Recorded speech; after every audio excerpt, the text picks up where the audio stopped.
Keir Starmer has finally announced a policy I quite like. I think it's really important that 16 and 17-year-olds have the vote because they're old enough to go out to work, they're old enough to pay taxes, so to pay in. And I think if you pay in, you should have the opportunity to say what you want your money spent on, which way the government should go. So I'm really pleased that we're able to bring more young people into our democracy and give them the chance to have a say over how their taxes are going to be paid and what they're going to be used for. Yes, Keir Starmer has announced that 16 and 17-year-olds will be able to vote in the next general election. And this is being portrayed in the right-wing media as sort of a desperate attempt by Keir Starmer to try and get re-elected because he has bad poll ratings. Now, I think that's quite a disingenuous argument because this was in the manifesto. So it's difficult to call it undemocratic when it was in the manifesto. Starmer's argument there saying, well, people can pay tax, so they should be able to vote. I suppose the reason why I think this is important is a demographic one, actually, which is that I think that in this country, politics is too shifted towards older people. And I don't think, I think older people hate younger people. I don't think we need to have a generational war about this, but I do think that people tend to take their own personal situation more into account than they vote than other people's situations. And I think the fact that we have very much an aging population does mean that politics is more directed towards the interests of older people than the interests of younger people, which means sort of it's easier to cut money for education or youth centres than it is, say, the triple lock on pensions, for example. I'm not saying we should cut the triple lock on pensions. I'm just saying that I think any politician will tell you that they're much more scared of older people than they are of younger people. And I don't think that's particularly healthy for the future of a country. I mean, as you might know, if you've watched this show for a while, I've had arguments. I would go further. I think that, maybe everyone over 14 should have the vote and everyone under 14, their parents should be able to get to vote on their behalf.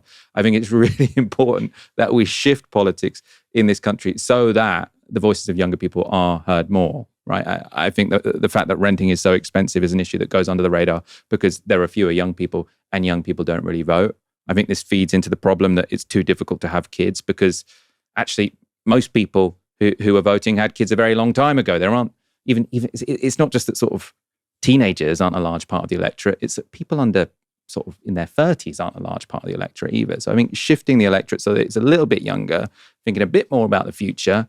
Not that old people can't think about the future again. I'm not trying to typecast anyone. I'm just saying, what do people on average tend to take into account when they're voting? It tends to be their own pocketbook. And I think that having a spread which is more representative of young people would be very positive, which is why I support this. Even though it's not going to be revolutionary, I think it will sort of increase the electorate by maybe 3%, and based on the fact that young people vote less, maybe 2%. So it's unlikely to flip a general election anytime soon. In any case, though, the right are furious. This was Julia Hartley-Brewer on Talk Radio. Just some breaking news for you. I mean, just when you think things couldn't get any worse. You know how 16 and 17-year-olds, are they're now trusted to have sex, and they can have, sex with someone of the same sex. That was banned for many years. Not allowed to buy cigarettes, not allowed to buy vapes, not allowed to buy a pint or a glass of wine in the pub. That would be illegal. And why? Well, because we don't really trust those people to make those decisions. Not allowed to get married. Not allowed to get married under the age of 18 either these days anymore. Required to stay in full-time educational training of some sort at the age of 16 and 17. However, as of the next election, as just confirmed in the news from the government today, 16 and 17-year-olds will be allowed to vote for the first time across the whole of the UK. This brings the whole country in line with Scottish and Welsh elections. We're going to let kids vote. Brilliant. I mean, the sort of the outcry about how wrong this could go, because obviously the reason we don't let kids smoke or drink is because it's really bad for them, right? It's really bad for them. It can have lifelong effects. If we only let 16 and 17-year-olds vote and we didn't let anyone else vote, I think that could lead to some bad consequences because obviously you don't have as much experience when you're 16 and 17 as you do when you're 50 or 60 or whatever. But making 3% of the electorate 16 to 17, to me, seems like a good idea. They might not have as many experiences. They might not know as much as a 40-year-old, but also they do have in some ways, a bigger stake in the future because they're going to be around for more of it, right? It's probably going to be harder to raise tuition fees. It's probably going to be harder to, as I said before, cut youth services if you've got to appeal to a broader section of the population. So I'm very much in favour of this. Again, I feel like the way people are talking about this makes it seem as if only 16 and 17-year-olds are going to vote.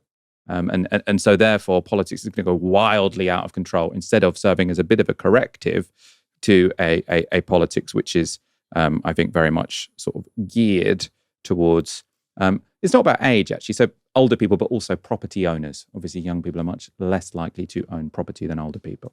The Telegraph are simply sick of hearing young people's opinions. The rationale for this is, various MPs said, that, in fact, the whole session had the air of a meeting of the Youth Parliament, that 16 and 17-year-olds are desperate to get involved. They are the future. That phrase was used a great deal. And we must give the younger generation a say.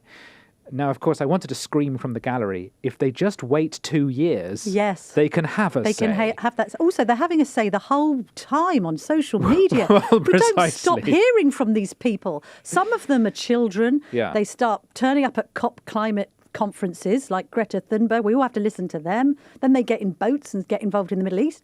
I mean, we've had it up to here with, frankly, children pretending to be adults. Now, I'm sure there's an element of satire there. I think there was, I'm not sure if that was the sincerest comment one could possibly develop there by Camilla Tominey. But I do still think it's wildly wrong, even if it wasn't even if it was said partly in jest. I do think that young people don't have nearly enough influence over politics at the moment, not nearly enough. Right. And the idea that people have too many opinions because they're saying stuff on Instagram. Sure, they might be saying stuff on Instagram, but they don't really have any political impact because our population is getting older and older and older. And young people don't turn out to vote quite so much. Right. You say, well, then why are you demanding that 16 and 17-year-olds have the vote? Well, if 50% of them vote, that's still going to make the electorate a little bit younger, which I think is going to be good for making not just life better for younger people, but also people who want to raise kids, instead of people who already have grandkids, for example. Obviously, they should be able to vote as well. Everyone should be able to vote. But I do think that structurally we will get into a problem. Actually, I was going to say in the West, but across the world, with aging populations and falling birth rates, where just young people are very poorly represented. And then you can get into a bit of a doom loop where society gets worse and worse for young people. And when I say young people, I include people in their 30s, really, when it comes to the electorate. And that means that fewer and fewer people have kids. And that you can see how that doom loop would play out in practice. So Keir Starmer, well done. And it seems like this is something he's not going to U-turn on. So there we go. A good news story about Keir Starmer. Of course, it doesn't outweigh the bad ones. But there we go. We're as fair as we can be.